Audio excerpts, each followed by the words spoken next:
எங்களை பெற்ற தாய் போல இருந்து எங்களை கவனிக்கக்கூடிய அம்மா கோவிந்தம்மா அவர்கள் இந்த அடியனை வாழ்த்தி பொன்னாடை அணிவிக்கிறார்கள். அதே போல ரஜினி ஆசிரியை வாழ்த்தி இந்த பொன்னாடை அணிவிக்கிறார்கள். இப்போது கூட பாருங்கள், இந்த பெரியவபால கிராமத்துக்கு நாடகம் நடத்த வந்த நாகராஜ கண்டியிலிருந்து அம்மா வறுத்த கடக்கா, இன்னும் மாங்காய், பழம், அப்புறம் இந்த சிமிலி எல்லா இடத்துல இருந்து கட்டை பையன் வரையும் நைட்டே கொடுத்துட்டாங்க. வருஷம் தவறாமல் அங்கே என்ன விளையுதோ தன் மகளுக்கு எப்படி சீர் கொடுப்பது போல என்னை மறக்காமல் கொடுக்க முடியும் தாய் அவர்கள். பல்லாண்டு காலம் 100 வருஷம் நல்லா இருக்கணும். அந்த நாகராஜ கண்டி கிராமம் நல்லா இருக்கணும், அந்த பெரியவபால கிராமம் நல்லா இருக்கணும். உங்களோட வாழ்த்து நடத்த நினைக்கின்றோம். அப்படின்னு போட்டாரு. வாங்க, நீங்களும் வாங்க. வாங்கம்மா வாங்க.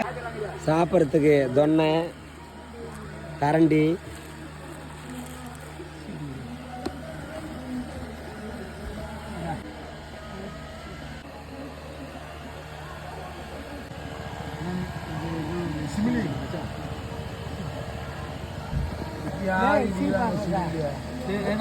இது பேர் தான் சிமிலி.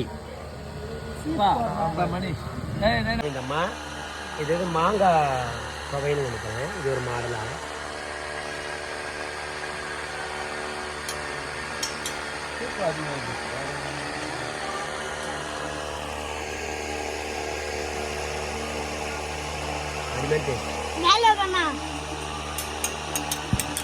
கட் பண்ணு.